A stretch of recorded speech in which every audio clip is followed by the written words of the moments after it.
장에 있는 말씀 보시겠습니다. 에스겔서 3장 우리 16절로 21절까지 있는 말씀입니다. 에스겔서 3장 16절로 21절까지 있는 말씀, 제가 가지고 있는 구약성경 1154쪽에 있습니다. 우리 16절로 21절까지 있는 말씀, 저와 여러분 한 절씩 그렇게 교독하며 읽겠습니다. 7일 후에 여호와의 말씀이 내게 임하여 이르시되, 내가 너를 이스라엘 족속의 파수꾼으로 세웠으니 너는 내 입의 말을 듣고 나를 대신하여 그들을 깨우치라. 가령 내가 악인에게 말하기를 너는 꼭 죽으리라 할 때에 내가 깨우치지 아니하거나 말로 악인에게 일러서 그의 악한 길을 떠나 생명을 구원하게 하지 아니하면 그 악인은 그의 죄악 중에서 죽으려니와 내가 그 핏값을 내 손에서 찾을 것이고, 내가 그를 깨우치되 그가 그의 악한 마음과 악한 행위에서 돌이키지 아니하면 그는 그의 죄악 중에서 죽으려니와 너는 내 생명을 쫓아가리라. 또 의인이 그의 공의에서 돌이켜 악을 행할 때에는 이미 행한 그의 공의는 기억한 바 아니라 내가 그 앞에 거치는 것을 두면 그가 죽을지니 이는 내가 그를 깨우치지 아니함이라. 그는 그의 죄 중에서 죽으려니와 그의 핏값은 내가 내 손에서 찾으리라. 그러나 내가 그 의인을 깨우쳐 범죄하지 아니하게 하므로 그가 범죄하지 아니하면 정녕 살리니 이는 깨우침을 받으며 너도 내 영혼을 보존하리라.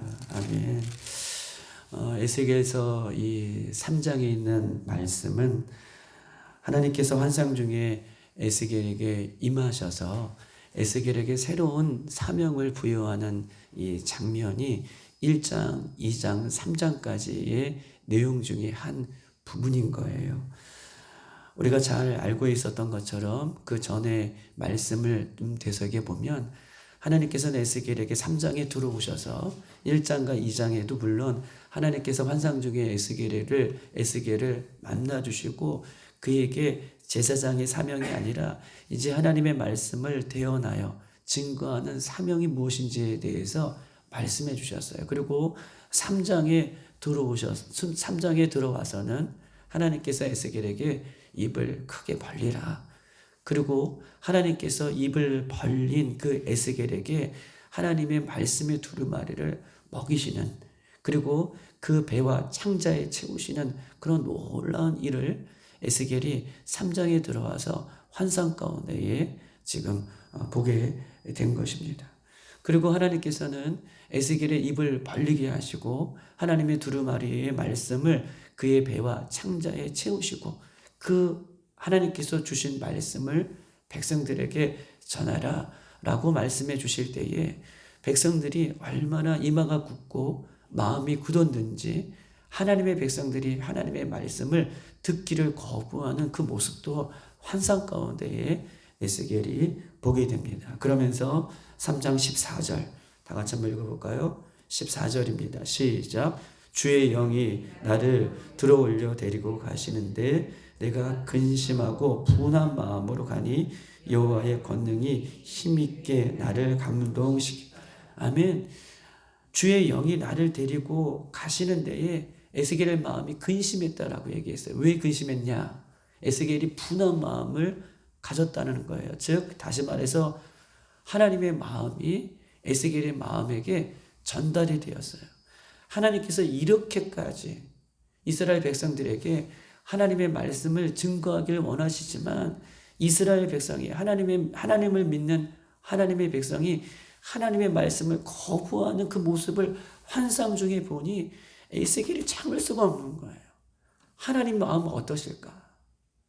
하나님의 백성에게 말씀을 증거하는데 그 말씀을 받지 않는 하나님의 백성들의 모습을 보니 하나님의 마음도 느껴지고 에스겔이 그 백성들의 악한 마음을 읽고 나니 에스겔 마음이 막 분한 하나님의 의로운 마음으로 가득 차서 지금 하나님의 환상 가운데 내려가고 있는 그 모습을 14절에 이야기를 하고 있는 것입니다. 그리고서 15절 다 같이 한번 읽어볼까요? 시작.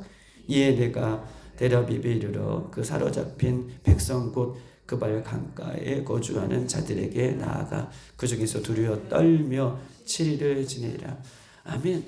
하나님의 감동이 임했어요. 하나님의 권능의 손이 에스겔에게 환상 중에 임하셨고 에스겔의 마음이 하나님의 마음이 에스겔 마음이 부어져서 지금 그에게 새로운 사명을 주고 15절에 데라빕이라고 하는 테라비브라고 말씀드렸죠. 이 테라비브는 어느 곳입니까? 그발 강가에 이스라엘 백성이 사로잡힌 곳이에요. 여러분 한번 보십시다. 지난번에도 말씀드렸던 것처럼 에스겔이 새로운 사명을 받고 그가 간 곳이 찾아간 곳이 하나님께서 그를 세우신 것이 데라빕이에요. 그발 강가라는 것이죠. 포로가 된 이스라엘 백성들이에요. 본문에서 우리가 알 수 있는 것은 예수 그리스도를 믿고 새로운 사명과 새로운 생명을 얻은 우리가 가야 할 곳은 다른 곳이 아니에요.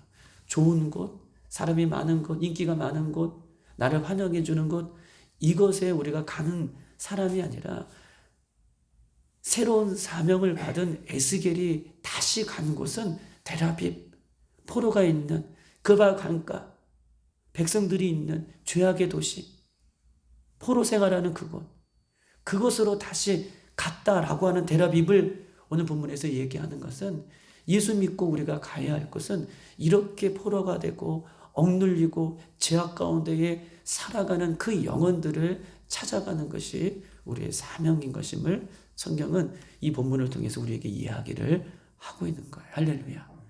예수 믿는 우리가 정말 가야 할 곳은 포로가 되고 억울하고 힘들어하고 갇혀있는 그들에게 주의 말씀을 선포하는 그 사명이 우리 모두에게 있다는 것을 성경은 오늘 본문을 통해서 우리에게 알려주고 있는 것입니다. 그리고 17절에 있는 말씀 다 같이 한번 읽어볼까요? 시작.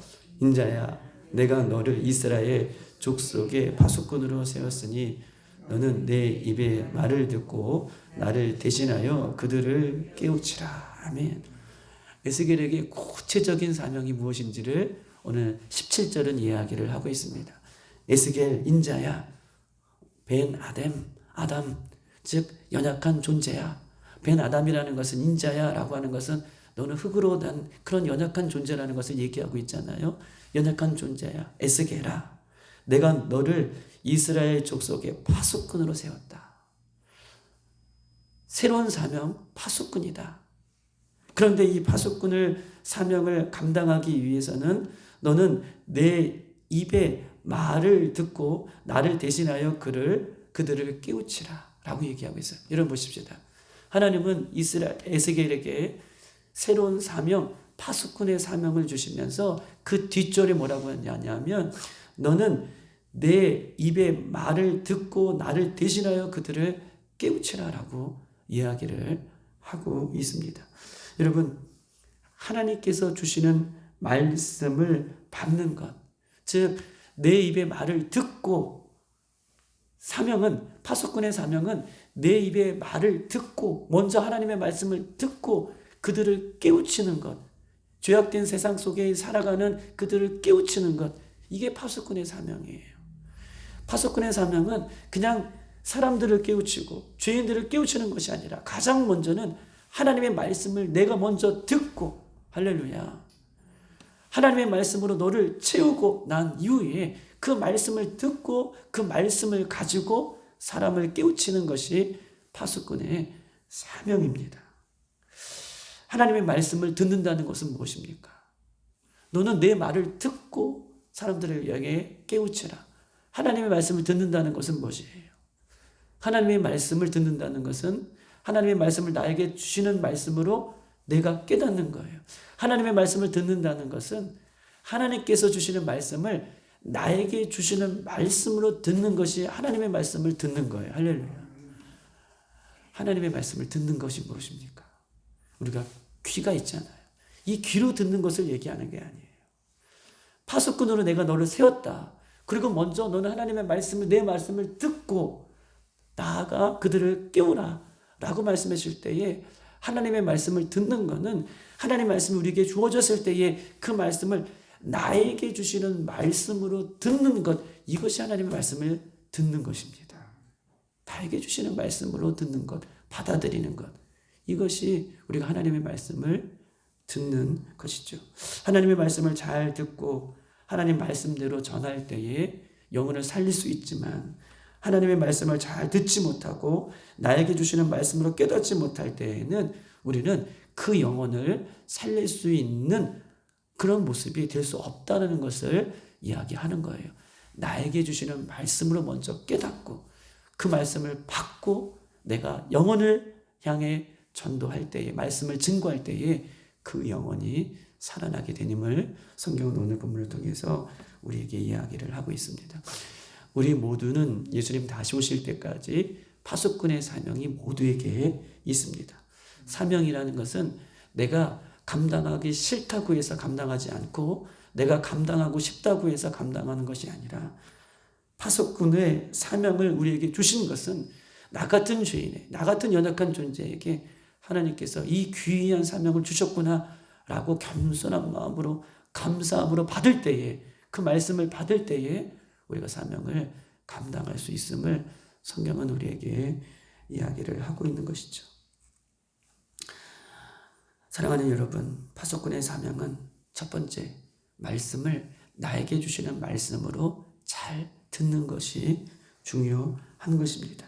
진리의 말씀을 항상 나에게 주시는 말씀으로 듣는 것, 이것이 항상 끼어있는 모습인 것임을 성경은 오늘 본문을 통해서 이야기를 하고 있어요. 여러분 보십시다. 그렇다면 또 한번 생각해 보십시다. 하나님의 말씀을 나에게 주시는 말씀으로 받고 그것 가운데, 하나님 말씀 가운데 끼어있는 것, 끼어있어라 라고 오늘 본문은 얘기하고 있잖아요. 하나님의 말씀을 듣고 내가 그들을 깨우치라 라고 그렇게 얘기하고 있습니다. 그럼 보십시다. 그러면 어떻게 해야 우리가 하나님의 말씀에 끼어있을 수 있습니까? 우리가 어떻게 해야 하나님의 말씀을 우리가 깨어 들을 수 있겠습니까?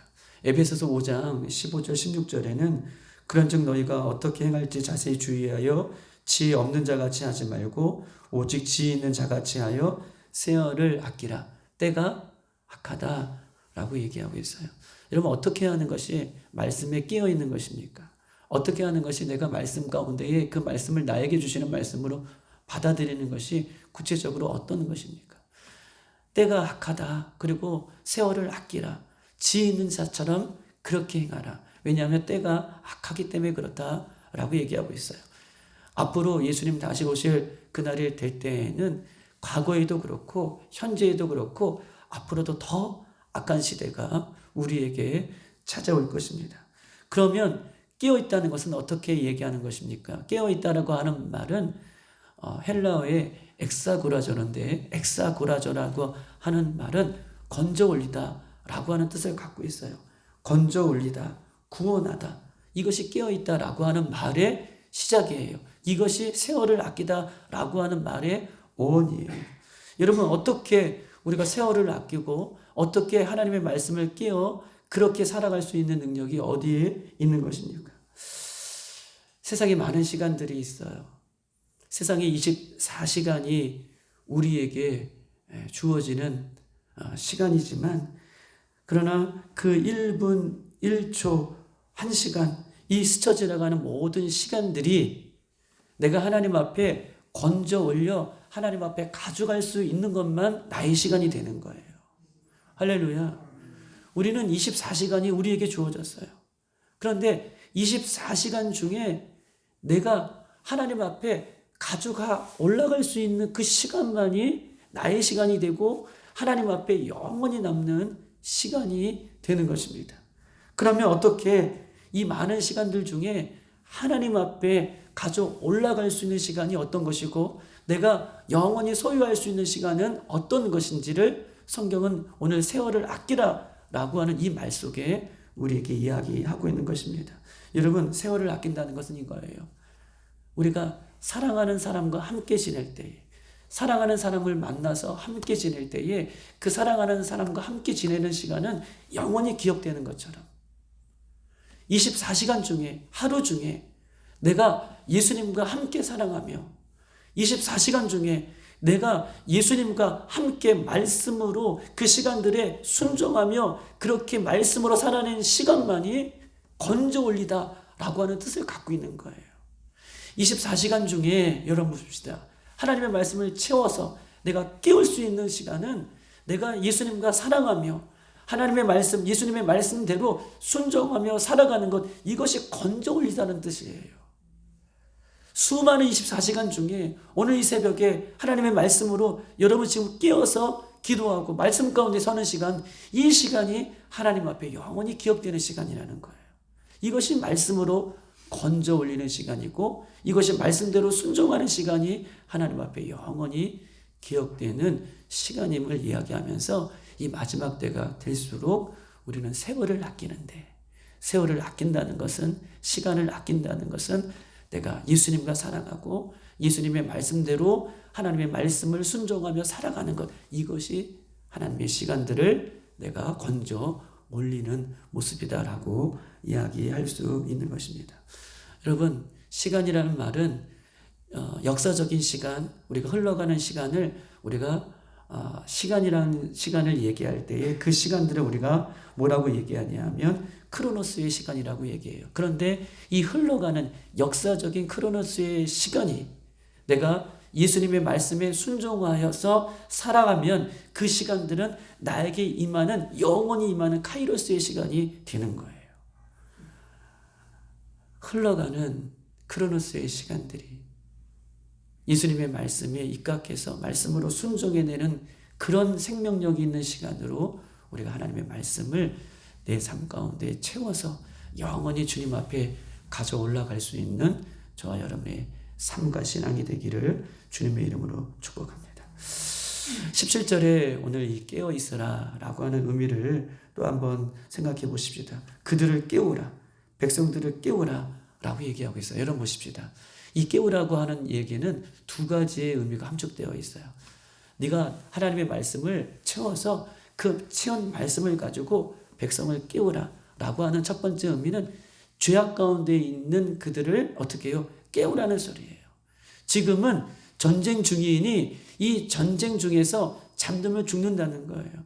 지금은 어떤 시대입니까? 지금 영적인 전쟁 중이죠. 우리가 자다가도 깰 때고 우리가 하나님 앞에 부르짖어 기도할 때가 지금 이때인 줄 믿습니다. 그렇기 때문에 깨우라라고 하는 것은 죄악 중에 있는 백성들을 깨우라 라고 하는 의미가 있고, 또 한 가지의 의미는 무엇입니까? 성경에서 오늘 본문에 얘기하는 거예요. 이 깨우라는 것은 하나님에 대해서 너희들 깨어 있어라 라고 하는 말을 동시에 함축적으로 갖고 있는 단어예요. 죄악 가운데 있는 백성들을 깨우라 라고 하는 의미가 첫 번째고, 두 번째로는 에스겔 너도 이스라엘 백성들도 하나님의 백성들이 하나님에 대해서 깨어 있어라 라고 하는 의미를 지금 본문은 갖고 있는 것입니다. 제가 GOP의 육사단에서 근무할 때에 전방 4km 안에 북한 초소하고 우리 대한민국의 군인들이 이 4km 안에서 활동을 하고 그 철책을 지키는 것이 GOP의 근무예요. GOP에서 근무할 때에 저희가 가지고 있는 감찰 무기 중에서 우리가 여러분 영화에 보면 그 초록색 불빛이 생겨서 이렇게 안경을 끼면 밤중에도 저 사람들이 움직이는 것이 초록빛 불빛으로 보이는 것처럼 이것이 투광등이라고 하는 것인데, 그 감찰 장비로 투광등으로 이렇게 보면 그 사람들의 움직임이 다 보이는 것이죠. 그런데 근무하는 근무자가 그 적들을 향해서 그것을 비춰서 보는 것이 첫 번째 의미라면, 두 번째 의미는 GOP에서 지휘관들, 대대장, 소대장, 또 중대장, 이 자신들에게 올고 있느냐, 지휘관들이 지금 자신들이 지금 잠자고 있는지 아니면 졸고 있는지 이것을 확인하기 올고 있느냐, 오고 있느냐, 자신들에게 지금 초소로 오고 있느냐, 이것을 어떻게 해요? 때로는 근무하는 자들이 깨워서 그 지휘관들을 상대해야 돼요. 지휘관들이 왔는데도 불구하고 거기서 아무 조치를 취하고 있지 않으면 오히려 영창을 가거나 얼차례를 받거나 불이익을 당해요. 항상 근무자는 GOP에서 대대장이나 우리 근무자들이 오는지를 항상 깨어서 봐야 된다는 거예요. 이 얘기를 하는 거예요. 넌 하나님의 말씀을 가지고 채우고 그 남 다음에 백성들에게 죄악 가운데 있는 백성들을 깨우고 또 한 가지는 너는 하나님에 대해서 깨어 있어라라는 거예요. 여러분 보십시다. 이스라엘 백성들을 구원할 자가 누구입니까? 바벨론에서 구원할 사람은 구원할 수 있는 분은 오직 하나님이세요. 이스라엘 백성을 바벨론에서 구원할 수 있는 분은 하나님이세요. 그리고 그들을 포로에서 해방시켜 주실 분이 하나님이에요. 하나님에 대해서 깨어있지 않으면, 잠들어 있으면 구원받을 수 없음을 이야기하면서 에스겔 너가 먼저 깨어있기를 오늘 본문은 우리에게 이야기를 하고 있는 것입니다. 우리도 마지막 때에 이제 다시 불현듯 도적같이 이 땅에 임하실 때에 우리 모든 성도들이 이렇게 죄악 가운데 먼저 깨어있고 또한 예수님에 대해서, 말씀에 대해서, 십자가에 대해서, 구원에 대해서 깨어있어서 그날을 맞이할 수 있는 우리 모두가 되기를 주님의 이름으로 축복합니다. 또 한 가지 보십시다. 18절 다 같이 한번 읽어볼까요? 시작. 가령 내가 악인에게 말하기를 너는 꼭 죽으리라 할 때에 내가 깨우치지 아니하거나 말로 악인에게 일러서 그의 악한 길을 떠나 생명을 구원하지 아니하면 그 악인은 그 죄악 중에서 죽으려니와 내가 그의 핏값을 내 손에서 찾을 것이다 라고 얘기하고 있습니다. 해석하면 이거예요. 에스겔 너가 악인에게 반드시 너희들이 죽을 것이다.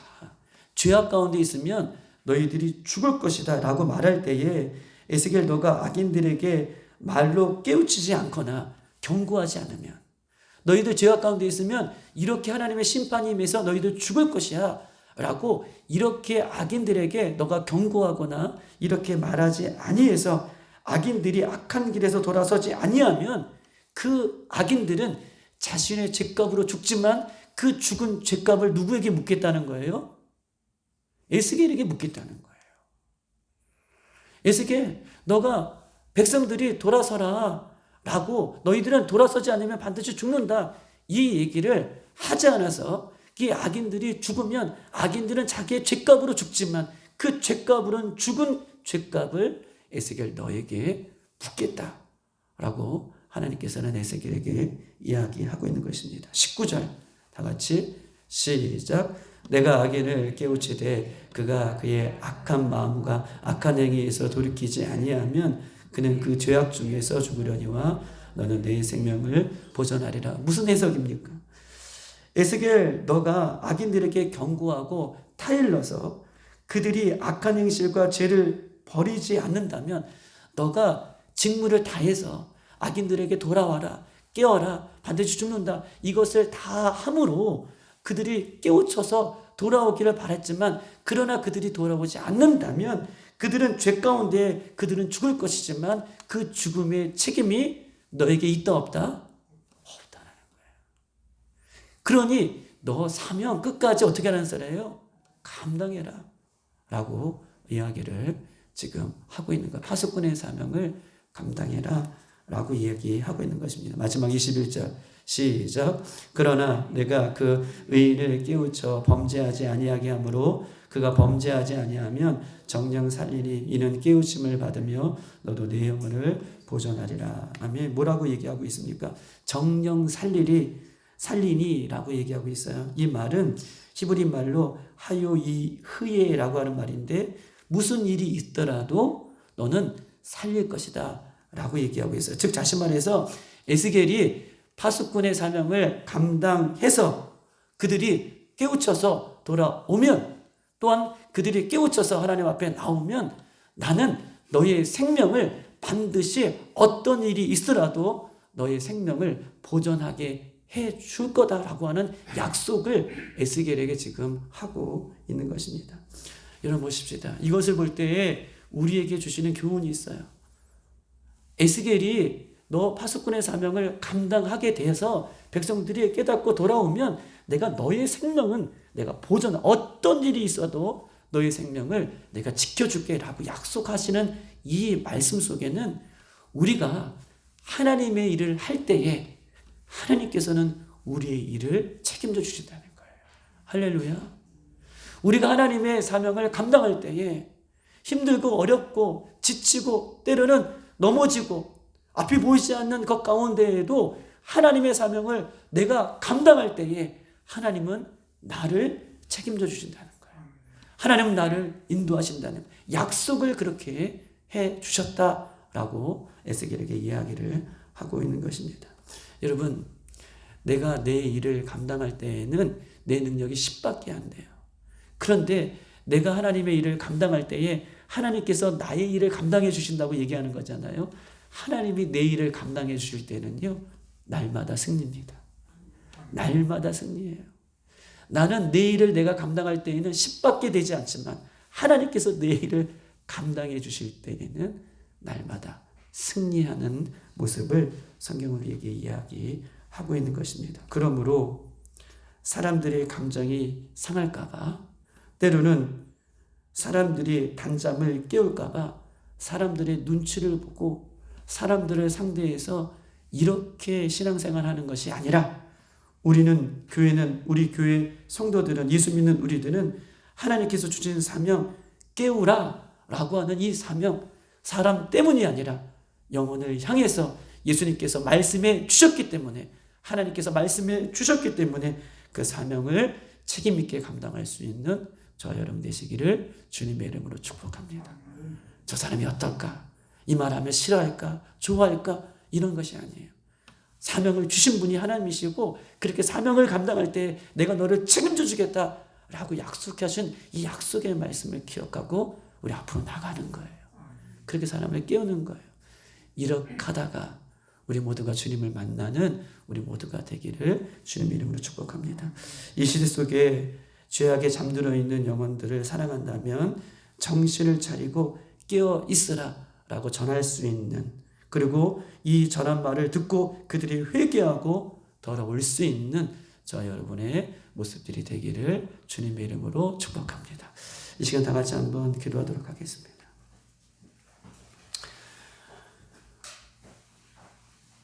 하나님께서 에스겔에게 사명을 새롭게 하셨습니다.